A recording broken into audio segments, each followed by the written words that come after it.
Hi, welcome back to the visa series.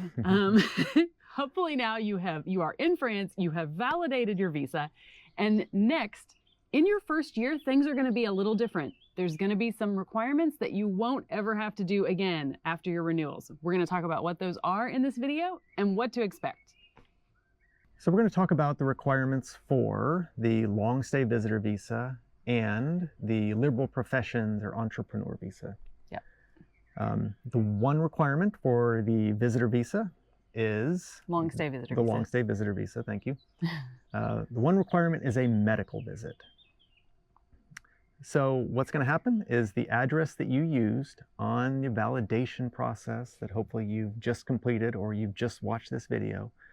So you've given the immigration offices of France an address associated with your visa. They're going to send you a letter in the mail by post inviting you to a medical visit.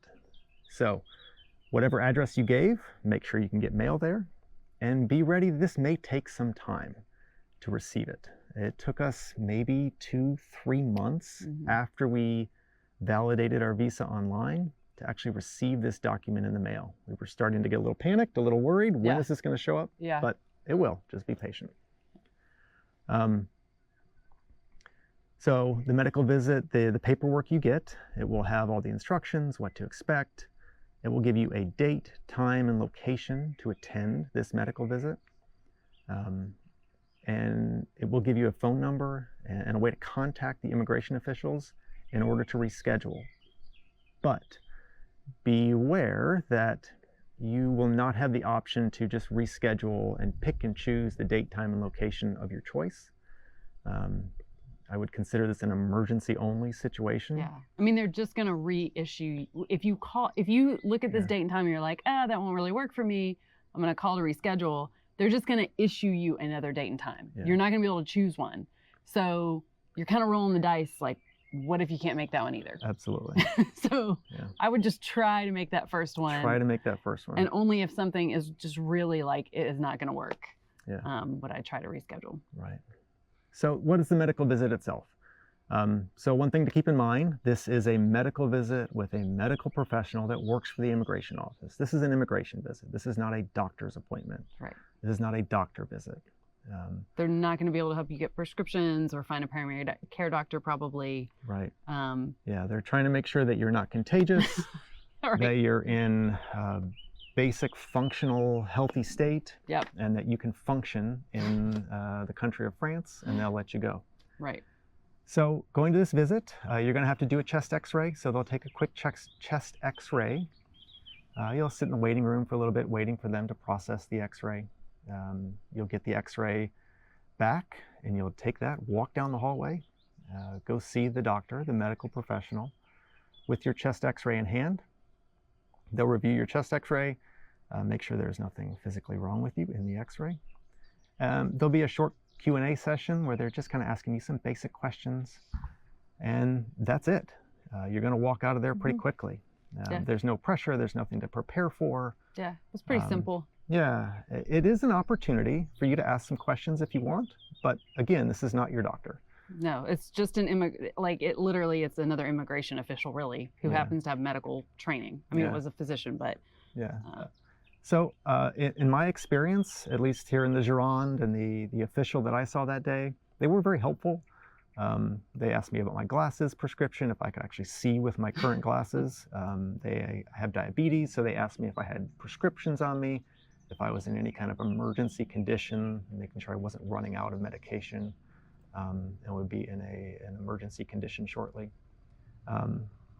So we had a quick back and forth Q&A, and I made sure I understood everything I needed to do about setting up primary care and how pharmacies worked. But this was all very brief. They did not provide me any prescriptions. They did not set me up with a general practitioner or any kind of appointments. But they were there for a quick Q&A session, and I found them quite helpful. And it was in French. The doctor that I got, and I think that you got also, spoke some English. Yeah. But I would not call the doctor that I got fluent. So it was in French. Similar for me. There was limited English. We got by with a mix of Franglish and Yeah. But we made it work. So yeah, because it's not too complicated. Okay. So short and simple, and that's the medical visit. Yeah. So for the Entrepreneur Professions Libérale visa, this visa is much more, the requirements are set up with the intent in mind that you are coming to France to settle long term. And so the requirements reflect that. So you'll have the medical visit, and it's exactly the same as the long stay visa. But the additional requirements are going to be a language test, a integration contract that you will be asked to sign, and you'll need to take civics classes. So the same day that I had my medical visit, I also was asked to sign my integration contract. It was not a super long document. It was pretty straightforward. And it was basically that I would do my best to become a part of French society, settling here long term, that I would commit to learning the language, that I would commit to respecting the rules and customs here in France. So all things that you would basically expect. It was in French, but it was not super long, maybe 1 or 2 pages. So signed that, they did give me a copy of it. And then I took a language test. The language test was in a room with other people. It was pretty short. It was 2 parts. One was written and one was a conversation with someone. The written test was very similar to, if any of you watching this have ever taken an A1 test, but like it was much shorter, an A1 level language test. So like I had to fill out a form. I had to like respond to a problem with my electric bill, by writing an email, a pretend email. So it was just like a few written things. I had to read a passage and answer some questions about it to judge my comprehension. And then I had a short conversation with one of the immigration personnel, just asking me like, oh, where did you go to university? And what did you do in the US? Do you have brothers and sisters? Like very basic questions. So no surprise if you have watched any of our other videos about how we went from living in the US to deciding to move to France in a very short time and did not have enough time to really learn the language before we got here. Yeah. So I failed the test. Failed it. I mean, I did get some questions actually. Not a 0. It was not a 0, but so I was prescribed language lessons, which honestly was fantastic. The language lessons that I was prescribed, the teacher was great and I loved them and I got a lot out of them. And the French government paid for it for me, which is amazing. The downside to this is I did not have a lot of control over when and where I would take these classes. And that's tricky if you're working. Mm-hmm. So, for example, after I took the test and I didn't pass it and they sat down to assign me classes, I did have some choice, but it was limited. And I just kind of had to take the place that was the closest to me that I thought would interfere with working the least. So I did that. I said yes. And then it was explained to me that you're prescribed 100 hours of language learning tests. When you get to, of language learning, not tests, sorry, 100 hours of tests. When you get to 50 hours, you'll be allowed to take a test to see if you have learned enough to pass it. And then if you pass the A1 at the 50 hours, you're done. If you don't, then you'll continue to take another 50 hours and then be given the test again. So exciting news, I was able to pass the A1 by the time I hit 50 hours. So I didn't have to take the other 50. Although I had mixed feelings because I was like, man, I'm really learning a lot. But the scheduling was tough. So yeah. I was happy to be finished with It's a really great resource and tool that France offers you. I thought it was super cool. So that's the language requirements. With the immigration legislation that just passed at January 2024, the requirement is now A2. So we couldn't find anything with any change of procedure so far. So I don't know if things just haven't been updated yet online.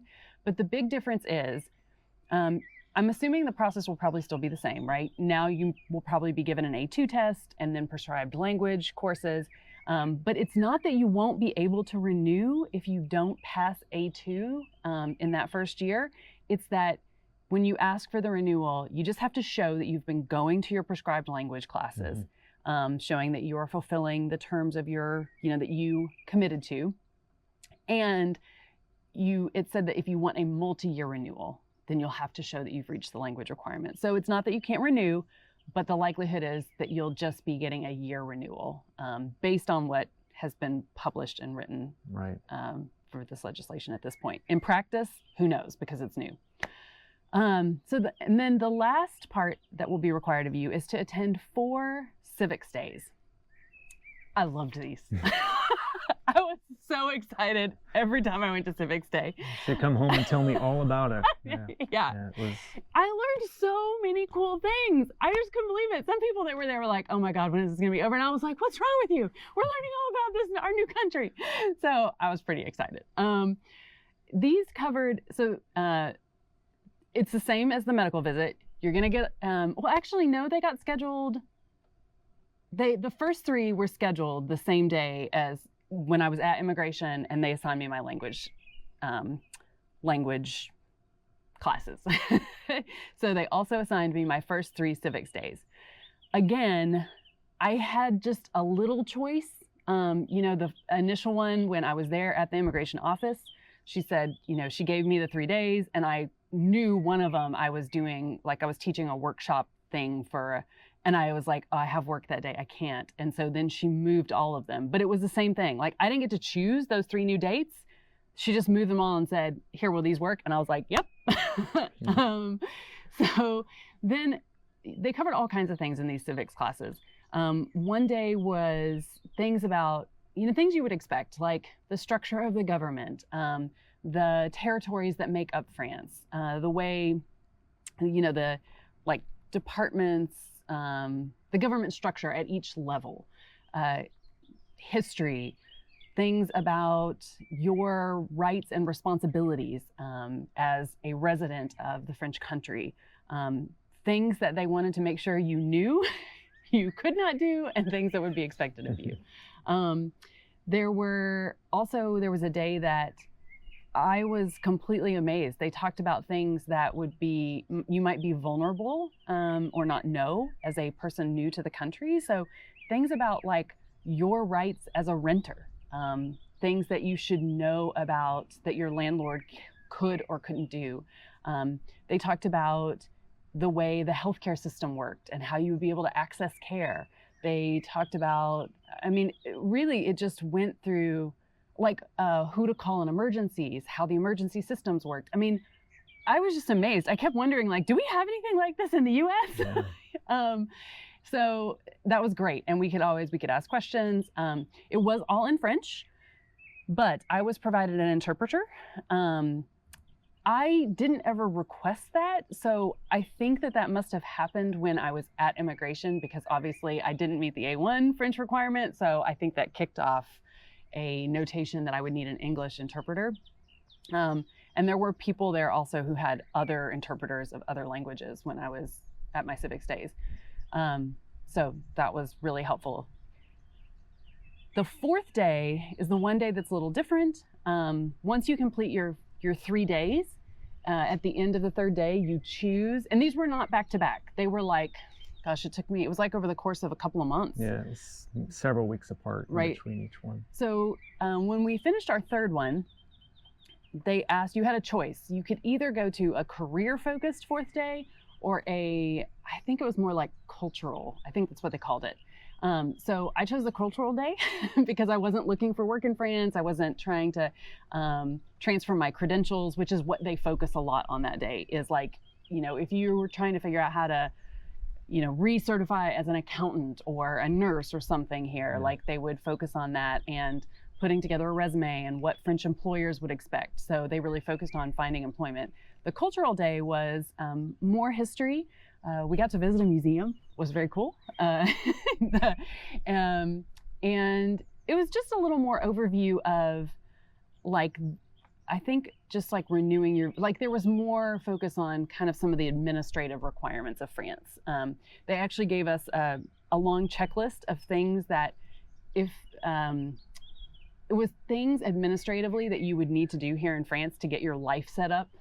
There was like buy car insurance on there and find a primary care doctor and it was just all kinds of normal things to set up your life in a new country. And people would check the things that they had or hadn't done. And then the person on the 4th day kind of looked over those to decide where we would focus on. So I just found the whole civics experience really positive. I thought it was great. And I feel like I learned from it. And I realized that people may roll their eyes at this. I don't care if it sounds cheesy, but I felt like the French Republic cared. Like they wanted me to prepare me to actually integrate into the country and understand how to establish my life here. And I thought that was super cool. And I was really happy to do it. So I hope that you have the same experience as I did.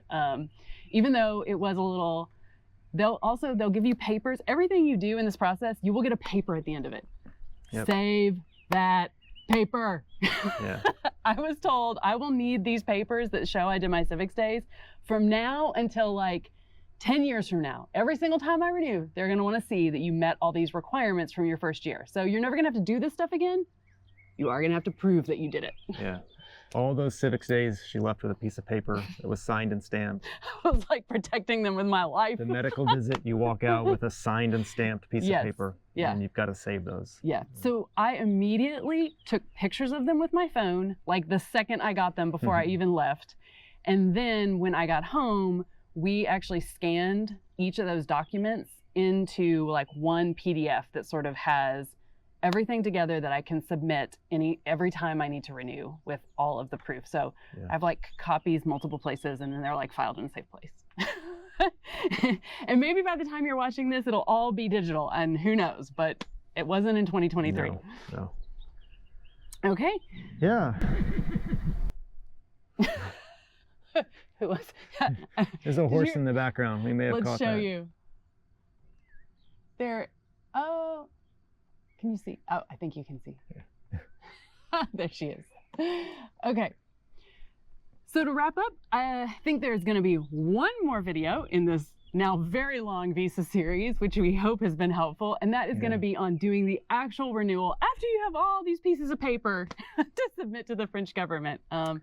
Yeah, so if you haven't seen the visa process videos yet, you can check here and go check those out. Great. And in the meantime, if you're watching this one, welcome to France. Yeah. If you think you need any specific help on this, you can also book a consult with us here. If you check out our site at baguettebound.com, and there's a link down in the description as well. And hopefully we can help you through that. All right. A bientôt. See you soon.